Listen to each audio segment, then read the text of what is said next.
नमः सिद्धं वंदे श्री गुरुतारणम। पर्वाधिराज पर्युषण पर्व की जय, उत्तम तप धर्म की जय। आज उत्तम तप धर्म आराधन पर चिंतन चर्चा आपके साथ साझा करेंगे। उत्तम तप धर्म क्या है?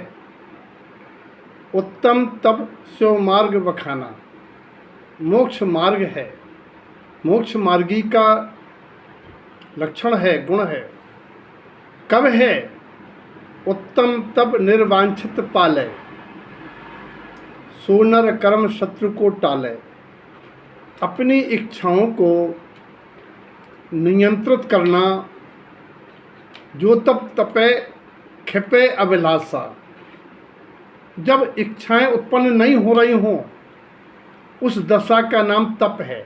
प्रारंभ में इच्छाओं की संवरण करना, इच्छाओं को नियंत्रित करना, ये प्रारंभ भूमिका में तप है। इच्छाएं बंद हो गई, वो उत्कृष्ट तप है। और क्यों, कब होता है? निर्वांछित, जब व्यक्ति किसी वस्तु की अपेक्षा नहीं करता है, चाहे नहीं करता है। कब नहीं करता है?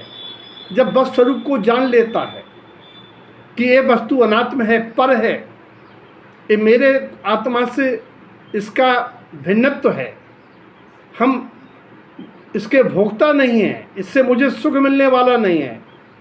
जब ऐसी सम्यक शुद्धान ज्ञान की धारा बहती है, संयम की धारा बहती है, जब लोभ कषाय का अभाव होता है, तब ये तप प्रकट होता है।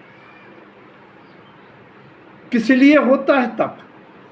आचार्य भगवंतों ने, आचार्य उमा स्वामी महाराज ने कहा है, तप सा निर्जरा चा। तप करने से, तपने से, तप धारण करने से इच्छाओं का जो संवर हुआ, वो संवर तत्व है। संवर होता है कर्मों का, कर्म आना रुकते हैं। और निर्जरा, जो सत्ता में पहले से कर्म पड़े हैं, वो निर्जरित होते हैं, क्योंकि उनके उदय से ही इच्छा होती है, उनके उदय के निमित्त से। जब उस मन ने कहा, आपने नहीं माना, तो वो कर्म निर्जरित हो गया। जब आपने राग दोष नहीं किया, सही माने में राग दोष नहीं करना, राग दोष का अभाव होना तप है। राग दोष क्यों होते हैं? भाव कर्म के निमित्त से। तो जब राग दोष नहीं करेंगे, कौन सा नहीं करेंगे? अनंत अनुबंधी राग दोष श्रावक के लिए। बाकी अब हो रहा है समय भूमिका अनुसार, साधनों के सापेक्ष, लेकिन ज्ञानी उनको भी समय समय कम करता जाता है। हम यहाँ चर्चा चौथे पांचवें उठान की अपेक्षा कर रहे हैं। यद्यपि ये तप तपने का विषय तो श्रावक की 53 क्रियाओं के अंतर्गत उत्तम पात्र मुनिराज का विषय है, लेकिन 16 करण भावना के अनुसार ये तप भावना श्रावक का भी कर्तव्य है। और श्रावक के सत आवश्यक में तप एक आवश्यक है। हमारी मंत्र विधि और हमारी पंडित पूजा जी ग्रंथाधिराज, इन दोनों में सत आवश्यक का निरूपण है। जिस समय श्रावक अपने सम्यक दृष्टि ज्ञानी श्रावक, पंडित माने जो आत्मा में परमात्मा का अनुभव करता है, जो देहालयवासी सो शुद्धालयवासी ऐसा जानता है, जो आत्मा सो परमात्मा, वो है अवर सम्यक दृष्टि ज्ञानी। उसकी दृष्टि में तप क्या है?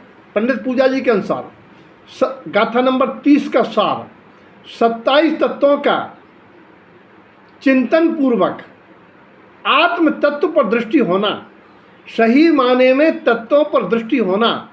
तप शब्द अपने आप में ये बताता है तत्वपस्स, तत्व परीक्षण, तत्व प्रतीत, आत्म तत्व का प्रति समय स्मरण रहना, आत्म तत्व का लक्ष्य रहना।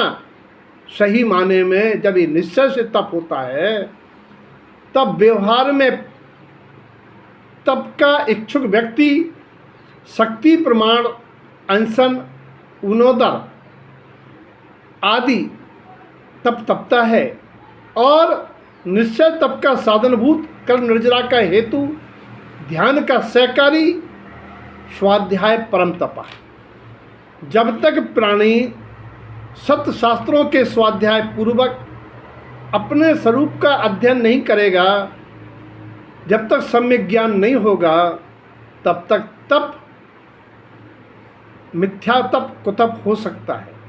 क्योंकि मिथ्या तो सहज द्रवलिंगी भी कुतप करके 9वें गिरिवेश तक पहुंच जाता है, लेकिन मोक्ष का कारण नहीं बन पाता, कर्म निर्जरा का कारण नहीं बन पाता। इसीलिए स्वाध्याय परम तप। और तप की जरूरत क्यों है? क्योंकि उपादान की शक्ति होने पर भी वो वस्तु बिना तपाए मिलती नहीं है। दूध में घी है, लेकिन तपाएंगे नहीं तो घी नहीं पाएंगे, और दूध को तपाएंगे नहीं, कच्चा छोड़ देंगे तो बिगड़ जाएगा। ऐसी इच्छाओं को संयमित नहीं करेंगे तो ये इच्छा विकारों में ले जाएगी। सोने में खोट है, अगर निकालेंगे तपाएंगे नहीं तो निकलेगी कैसे? और आटा एवं गेहूं में भूख मिटाने का निमित्त है, लेकिन आटा से भूख नहीं मिटेगी जब तक कि आटा से रोटी बना के रोटी को पकाएंगे नहीं। और तपाने में, दूध तपाने में, रोटी तपाने में, दूध तपाने में तपीली, रोटी तपाने में तवा तपता है। ऐसे ही इच्छाओं को रोकने के लिए इस देह को भी तपाना पड़ता है। यानी करो तपस्या देह सो, शरीर में सहन शक्ति बढ़ाना पड़ती है। क्या लाभ होता है? कर्म की निर्जरा होती है। कर्म की निर्जरा कैसे हो सकती है? जब वर्तमान क्षेत्र काल में शुक्र ध्यान की योग्यता नहीं है प्राणियों की, तो घातीय कर्म कैसे क्षय होंगे? अरे भैया, घातीय कर्म क्षय नहीं होंगे, लेकिन भोगांतराय तो कम होगा, भोगांतराय तो कटेगा। और स्वभाव का स्मरण रहेगा, प्रमाद नहीं आएगा। निश्चय अनशन तप से जनरंजन राग में कमी आएगी, वैराग्य में वृद्धि आएगी। और मिथ्या को ज्ञान रागादि के अभाव होने का नाम निश्चय अनशन है। और आत्म प्रसन्नता का नाम आमोदर्य है। भेद ज्ञान चलना वस्तु पर संख्यान है। संसार की वस्तुओं में रस नाना, निश्चय से रस पर त्याग है। पुद्गलों से विरक्ति का नाम वृत्ति पर संख्यान है। काय से कष्ट सहने का नाम काय कलेश है, जिससे मुनिराजों को उत्सर्ग परिसर जय करने की स्थिति बनती है। और प्रायश्चित से सत्तासीन कर्म भी क्षय हो जाते हैं, अपकर्षित हो जाते हैं। स्वाध्याय से स्वयं का अध्ययन और विनय से ज्ञान और विज्ञान की प्राप्ति होती है। व्युत्सर्ग से ये जीव शरीर आदि से निर्ममत हो जाता है, तब जाके वो अंतिम 12वां तप, 12 तप होते हैं, 6 बाहर 6 अंतर के, तब जाके बाहर का ध्यान तप धरता है, तब तपता है। अगर ये 11 सहकारी नहीं है, प्रमाद है, पर मेरा ऐसा चिंतन है, पर का लक्ष्य है, पर से इष्टता है, तो ध्यान संभव नहीं है। पर में रस है, पर में लिप्तता है, संभव नहीं है। इसलिए आचार्य गुरुदेव ने श्री न्याय समुच्चय सार जी ग्रंथ में बहुत उत्कृष्ट रूप दिया है, जो पठनीय है। और निर्विक शून्य शुक्र ध्यान के लिए तो बड़े गजब के सूत्र दिए हैं गुरुदेव ने। पहला चिंतन है, चरे पे ही नहीं करे, ये उपयोग पर में विचरण ना करे। यही माने पर का पान नहीं करे, पर का विचार नहीं करे, पर का लक्ष्य न साधे। देखो मुनिराज नकुल सहदेव ने किया पर का लक्ष्य, तो संसार में रह गए। और 3 पांडव मुनिराजों ने गरम गरम आभूषण शरीर को जलाते रहे। वे अपनी आत्मा को अरस्वरूपी स्पर्शी अनुभव करते रहे, आत्मा को देखते रहे, तपस्या, तत्व को पश्यता, तत्व को पसते रहे। वे मोक्ष चले गए कर्म निर्जरा करके। तो कर्म निर्जरा स्वभाव के आश्रय से होती है, पर के आश्रय से नहीं होती है। अब अगला आप क्वेश्चन पूछते हैं कि तप का अभाव क्यों रहता है?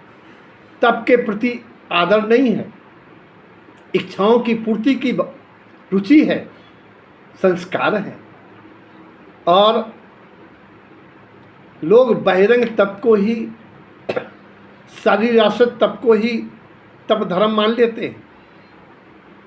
तब सही माने में तत्व की अनुभूति सम्यक दर्शन ज्ञान चारित्र पूर्वक होता है, संयम पूर्वक होता है। अगर ये चारों नहीं है तो तप नहीं होता है। और जब तक सम्यक दर्शन नहीं है, आत्म स्वभाव की प्रतीत नहीं है, तो तप नहीं होता। शरीर आदि को अपना मानते, उनके रुचिवान होते हुए तप नहीं होता है। आपने पूछा अगर तप नहीं होगा तो क्या हानि होगी? कर्म प्रकृतियों का क्षय नहीं होगा, जो तप का मूल उद्देश्य है। कर्म आने से नहीं रुकेंगे, जो इसका तप का उद्देश्य है। और इच्छाएं करते हुए कलेश बना रहेगा।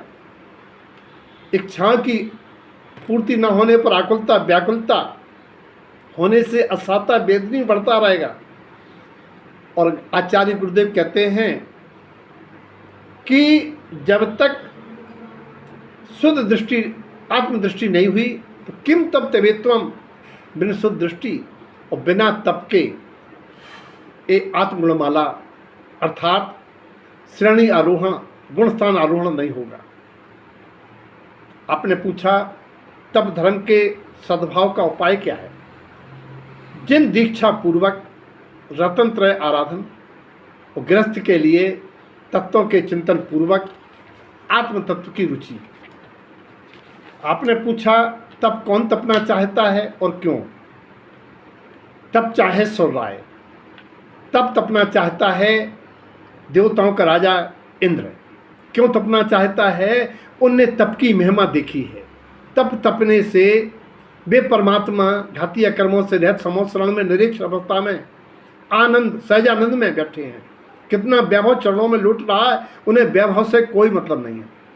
जो वैभव को चाहता है वो बेभाव नहीं हो सकता है, इसलिए वैभव की इच्छा तप नहीं होने देती है। वो चाहता है कि मेरा इतना वैभव धिक्कार है, प्रभु ने वैभव छोड़ा और प्रभु बेभाव हो गए। तप कब होता है? आचार्य गुरुदेव कहते हैं तप कब होता है? तप तत्काल ओवन सुई उगनम, उवन ज्ञान सुई विषय विलयम। तप तत्काल, तप उसी समय होता है। ओवन सुई उगनम, जिस समय प्राणी को अपने स्वभाव की प्रतीत रूप उदय हो जाता है। ओवन ज्ञान, आत्मा का ज्ञान स्वभाव प्रकट हो जाता है। और उस ज्ञान स्वभाव से ही जब विषय इच्छा निरोध हो जाती है तब तप होता है। क्या देवताओं का राजा इंद्र तप तपना चाहता है तप सकता है? नहीं। अमर, खर और नर, इन तीन में ना अमर, अमर कहिए देव गति के जीव, खर कहिए पशु गति का जीव तप नहीं तप सकता। तप केवल मनुष्य तप सकता है। और मनुष्यों में भी सब मनुष्य नहीं, पुरुषार्थी नर जो मुनिराज बन जाता है या जो सम्यक्ति हो जाता है। क्या गृहस्थ तप धारता है? हाँ, गृहस्थ सटावश्यक क्या तप धारता है? इच्छाओं को कंट्रोल करता है, उसकी साधना व्रत उपवास से करता है, और 12 तपों का भी स्वाध्याय को प्रदान करके तप अभ्यासी होता है। और आपने पूछा कि इस तप से क्या लाभ होगा? तप से लाभ होगा कि आपके इच्छाओं का निरोध होगा, तो आप इच्छाओं की पूर्ति के लिए कथनचित मूढ़ता और अनायतन में जो विश्वास कर लेते हैं वो रुक जाएगा। क्योंकि अनायतन मूढ़ताओं के जाने से आपका सम्यक दर्शन मलिन हो सकता है, और इच्छा पूर्ति से न होने पर आपको क्रोधादि हो सकता है, वो रुक जाएगा। इच्छा की पूर्ति होने पर मान हो सकता है, इच्छा की पूर्ति के लिए मायाचारी का जन्म हो सकता है। इच्छा के चलते आप दान आदि नहीं कर सकते, लोभ की प्रवृत्ति रहेगी। जिन धर्मों का आराधन करते आए हो, यदि आपने तप नहीं तपा तो वे सारा आराधन बेकार हो जाएगा। इसीलिए भैया आज जो तप तपे खिपे अभिलाषा, चूरे कर्म शिखर गुरु भाखा, भाषा नहीं भाका। परम गुरुओं ने कहा है, भाका माने कहा है कि अपनी अभिलाषा, विषय इच्छा, विषय अभिलाषा को खिपाओ, क्षय करो। आपको आज रोज 5 चीज़ें जीनते हैं, 4 जीनते हैं, आज कम से कम एक चीज़ का त्याग करो। जो मन में किसी इच्छा हो जिस कारण से परिणाम बिगड़ते हो, उस इच्छा को संयमित करो, तो आपका गृहस्थ अवस्था में तप आराधन शुरू होगा। सबके जीवन में इच्छाओं को संयमित करने की शक्ति आए, सबकी तप की भावना हो, ऐसी मंगल भावना।